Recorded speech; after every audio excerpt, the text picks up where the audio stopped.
Salam, salam sejahtera bagi kita semuanya, Bapak, Ibu, dan jemaat yang terkasih dalam Kristus Yesus. Kembali kita mendengarkan firman Tuhan pada hari Jumat, tanggal 6 September tahun 2024. Dan nas firman Tuhan tertulis dalam kitab Kolose, pasal 2 ayat 14. Demikian firman Tuhan. Dengan menghapuskan surat hutang yang mendakwa kita dengan ketentuan-ketentuan hukum, itu ditiadakannya dengan memakukannya pada kayu salib. Demikian firman Tuhan. Saudara-saudara yang terkasih dalam Kristus Yesus, pernahkah kita berutang kepada orang lain? Atau pernahkah kita memberi pinjaman kepada orang lain? Biasanya kita akan berpikir, jika kita memberikan hutang kepada orang lain atau orang lain berhutang kepada kita, maka orang itu wajib untuk membayar hutangnya kepada kita. Nah, apa yang dikatakan oleh nas ini kepada kita? Kita akan belajar bagaimana kita memahami Tuhan telah menghapus semua hutang dosa kita. Paulus menuliskan tulisan yang ini kepada jemaat di Kolose agar jemaat di Kolose memahami penebusan yang telah dilakukan ataupun yang telah diberikan Tuhan Yesus kepada kita dan kepada mereka pada zamannya Kolose. Dosa yang diistilahkan dalam nas ini sebagai surat hutang bisa mendakwa kita di hadapan Allah. Dalam penebusan yang dilakukan Yesus di kayu salib dijelaskan bahwa surat dosa itu telah diselesaikannya. Artinya, siapapun kita, jabatan apapun yang kita miliki, sekaya apapun kita, tak ada seorang pun dari kita yang mampu menghapus atau membayar surat hutang itu kecuali Yesus sendiri. Hanya Yesus Kristus yang bisa dan layak untuk melakukannya, karena Dia satu-satunya pribadi yang tidak memiliki dosa.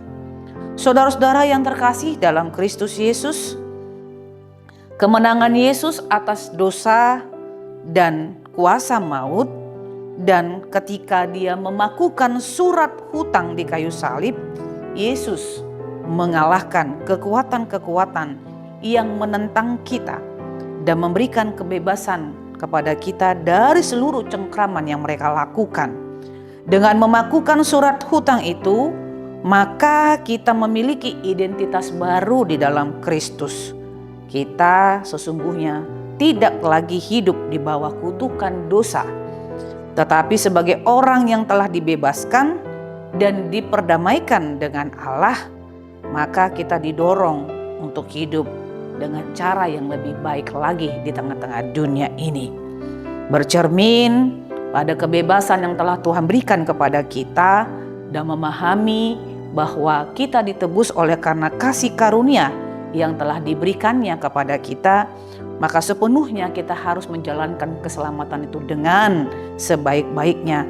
Dan hasil dari kasih karunia itu harus kita tunjukkan melalui perbuatan, persekutuan, dan cinta kasih yang boleh kita tebarkan ke tengah-tengah dunia ini. Dan ingatlah, surat hutang dosa itu dibayar lunas bukan karena usaha kita, tapi karena Yesus telah memakukannya di kayu salib, dalam arti kasih karunia-Nya telah diberikannya kepada kita.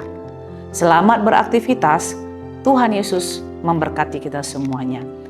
Amin. Kita bersatu dalam doa. Terima kasih ya Tuhan, karena Engkau telah menghapus surat hutang kami. Kami tidak lagi diperbudak oleh dosa dan tidak lagi dikuasai oleh keinginan daging. Dan mereka tidak mampu Tuhan untuk mencekram kami, karena Engkau telah memakukan semuanya itu di kayu salib. Kasih karunia-Mu telah Engkau berikan kepada kami, dan pribadi yang sesungguhnya yang telah menyelamatkan kami hanyalah Engkau semata melalui Putra-Mu Yesus Kristus yang telah tersalib di Bukit Golgota. Biarlah kami sepenuhnya hidup dalam keselamatan itu dan menjalaninya dengan penuh sukacita, dengan melakukan kasih di tengah-tengah dunia ini sebagai bukti karya kebaikan Allah telah kami terima. Terpujilah Engkau di dalam Kristus Yesus. Kami berdoa dan memohon kepadamu. Anugerah Tuhan kita Yesus Kristus, Kasih setia Allah Bapa dan persekutuan Roh Kudus, itulah yang menyertai hidupmu hari ini, besok, dan sampai selama-lamanya. Amin.